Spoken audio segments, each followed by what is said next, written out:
Shalom saudara yang dikasihi Tuhan. Saya berdoa saudara dalam keadaan baik, sehat, serta berlimpah dengan ucapan syukur. Firman Tuhan datang kepada kita hari ini, kemurahan Tuhan.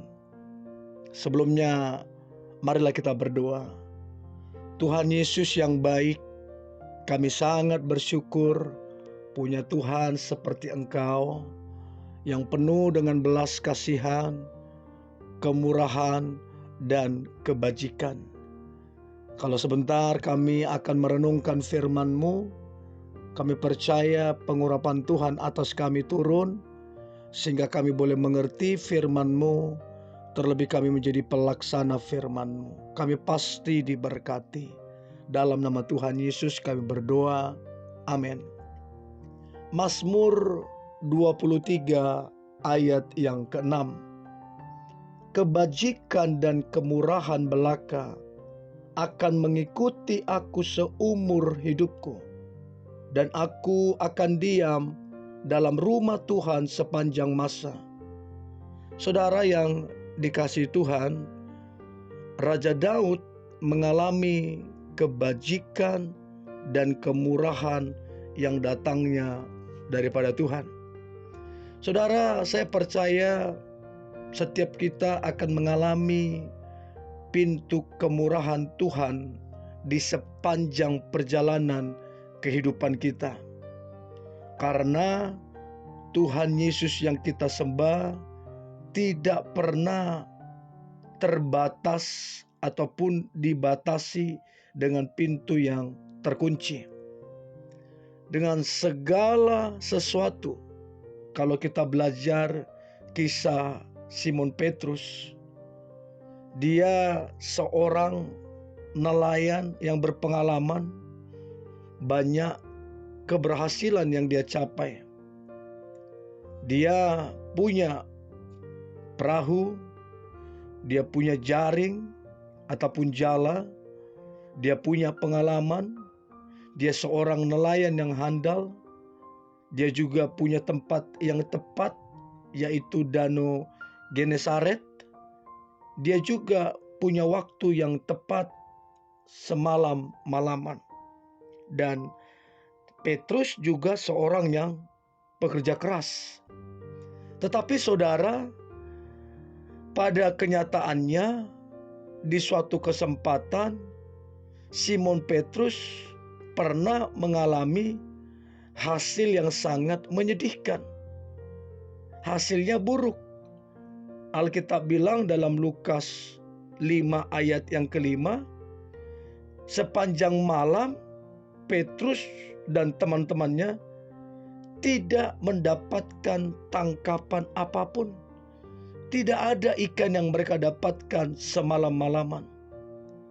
Nah, dari Simon Petrus, saudara, kita belajar, kita menyadari bahwa hidup ini membutuhkan berkat Tuhan. Artinya, campur tangan Tuhan dalam apapun yang kita kerjakan dan lakukan itu sangat penting, dan itu akan sangat menentukan. Jadi kita harus belajar seperti Petrus, yang sekalipun punya banyak pengalaman, sekalipun dia punya semua yang diperlukan untuk mencari ikan, tapi ternyata di satu titik dia nggak mendapat seekor pun. Artinya pengalaman tidak bisa kita andalkan. Kita harus benar-benar menyerahkan hidup kita, keluarga, pekerjaan, studi kita, bisnis kita, pelayanan kita sepenuhnya kepada Tuhan Yesus. Tujuannya apa, saudara? Supaya kita mengalami pintu kemurahan Tuhan yang terbuka. Kita harus menyadari bahwa kebajikan dan kemurahan Tuhan akan datang dan kita alami dalam hidup kita melalui Tuhan Yesus. Tuhan Yesuslah yang membuat saudara dan saya berbeda dan luar biasa dalam kehidupan ini. Tuhan Yesus adalah pintu bagi kita untuk memperoleh keselamatan yang kekal, untuk kita diberkati, terus kemudian juga untuk kita mengalami semua yang baik yang datangnya daripada Tuhan.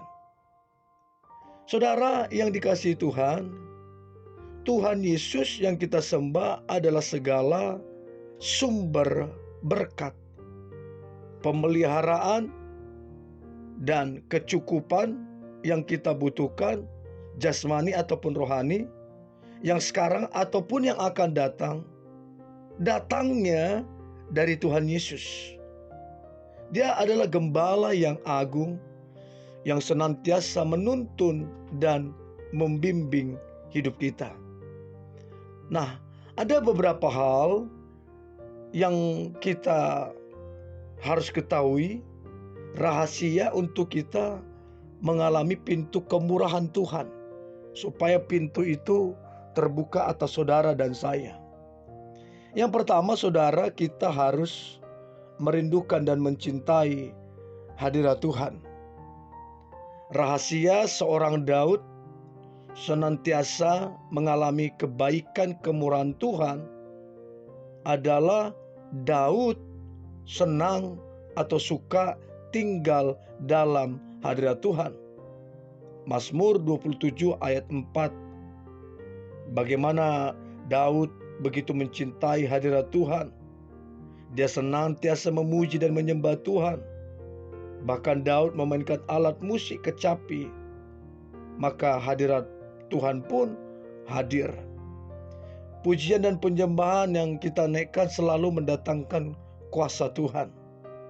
Jadi saudara, merindukan dan mencintai hadirat Tuhan adalah rahasia pertama untuk pintu kemurahan terbuka.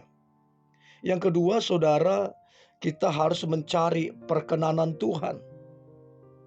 Dalam 2 Samuel 6 ayat 10 dan 12, bagaimana seorang Obed-Edom, dia mendapat perkenanan Tuhan karena dia mengizinkan tabut Tuhan ditaruh di rumahnya selama 3 bulan.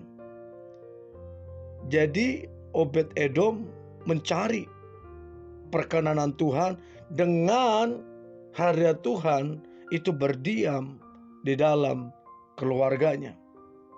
Jadi mencari perkenanan Tuhan itu sangat-sangat penting.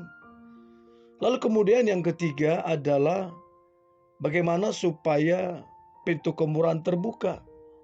Kita harus mengasihi Tuhan dengan segenap hati.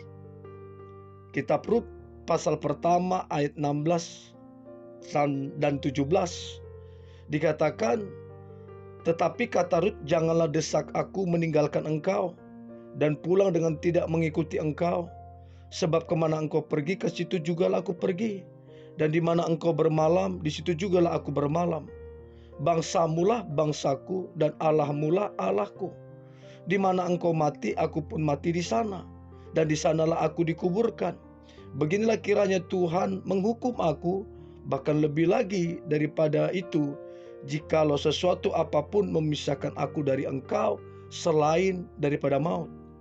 Setelah suaminya meninggal, Rut berketetapan hati meninggalkan negerinya dan Allah nenek moyangnya dan pergi mengikuti Naomi mertuanya, serta berbalik menyembah, percaya kepada Allah yang disembah oleh Naomi, sehingga pintu kemurahan Tuhan terbuka atas Rut.